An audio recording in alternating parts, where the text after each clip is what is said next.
there are 4 sections after revenue on your P&L, right? So it's cost of delivery, CAC, OPEX, and then profit. OPEX is every fixed cost in your business. And I think the thing that's the most true across every category is that your OPEX as a percentage of your revenue should be pretty low. And it is amazing to me how high this number still is. But one of the fundamental advantages of e-commerce is that it scales really well relative to the number of heads you have and even the cost of those heads. So as a simple heuristic here, your total fixed cost as a percentage of your revenue, as you grow in particular, ought to be less than 15%.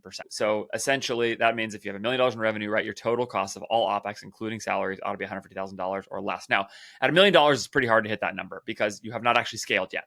But the more you scale, the more you ought to see that percentage come down because, and this the simple reality that happens in every part of an e-commerce business, the illustration I use all the time, is that it costs basically the exact same amount of money to design an email that you send to 1,000 people versus that you send to 1 million people. The design costs are literally dollar for dollar the same. And so that means that the percentage of your cost of people goes down a whole bunch.